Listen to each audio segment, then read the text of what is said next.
Christophe, vous venez de courir la première.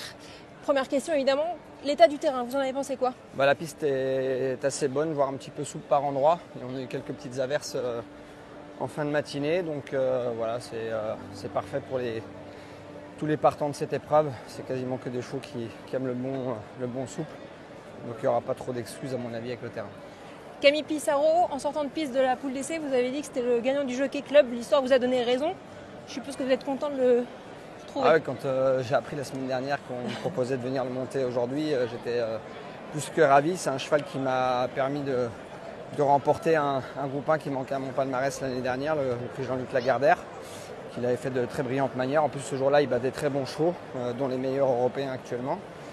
Donc voilà, j'étais impatient de le retrouver cette année, où malheureusement dans la poule, on avait un mauvais numéro de corde. Il court vraiment top ce jour-là, mais on était un petit peu loin de la tête et il est venu finir vraiment très très fort.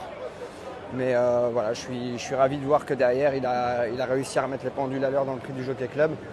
Il a eu bénéficié d'un super parcours en dedans et quand ça s'est ouvert, il a vraiment très bien réagi. Et Ryan m'a dit ce jour-là qu'il l'avait apprécié par rapport à certaines courses qu'il avait fait avec lui à 2 ans et pour sa rentrée où le cheval n'avait pas montré son meilleur visage. Donc j'étais content de faire partie un petit peu de cette victoire, de les avoir un peu conseillés de forcer à amener le cheval sur le prix du Jockey Club. Et cette édition des Eclipse Stakes paraît entre guillemets monstrueuse. Oui, c'est vrai que sur le papier, il y a énormément de chevaux qui viennent d'établir des performances assez incroyables. Et on n'est pas beaucoup de partants, on n'est que 6. Pour moi, il y a 5 chevaux qui sont susceptibles de pouvoir gagner. Ça va se jouer, à mon avis, sur un plan tactique. Je n'ai pas l'impression que la course va aller spécialement très très vite. Donc l'avantage que j'ai aujourd'hui, c'est d'avoir un bon numéro, mais après il va falloir en profiter. Il faut prendre un bon départ pour éviter de se retrouver bloqué en dedans. Parce que c'est un petit peu le piège sur son course, ça monte beaucoup pour finir. Ça démarre de loin, mais comme ça penche un petit peu vers la corde, c'est vrai que c'est toujours un peu difficile de se décaler vers l'extérieur.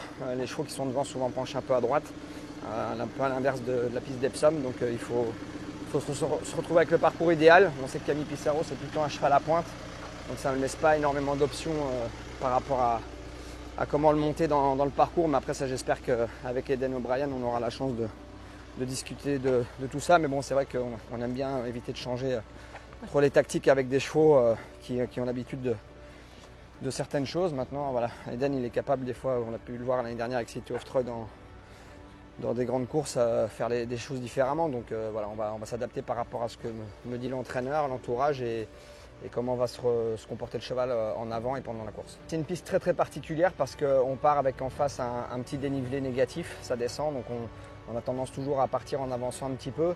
Le dernier tournant est quand même très très serré, c'est fait un petit peu en triangle comme piste. Donc le dernier tournant, les chevaux souvent se reprennent un petit peu, donc les chevaux qui sont à l'arrière-garde se retrouvent souvent un petit peu loin et c'est difficile dans la ligne droite de démarrer très tôt parce qu'elle fait 650 mètres et ça finit très fort en montant. Donc si on fait un effort avec un cheval qui n'a pas trop respiré dans le tournant et si on attaque le premier, arrivé au 200, il n'y a plus de son, plus d'image. Donc il faut vraiment gérer tous ces petits détails qui sont très importants.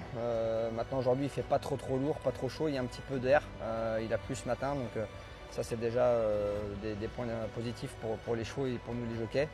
Maintenant il va falloir se retrouver avec le parcours sur mesure, ce que tous les jockeys de la course vont chercher à avoir. Donc on sait que maintenant les jockeys anglais s'embarrassent un petit peu moins de tactique que nous jockeys français, mais c'est vrai que sur le papier ça paraît être une course un peu stratégique.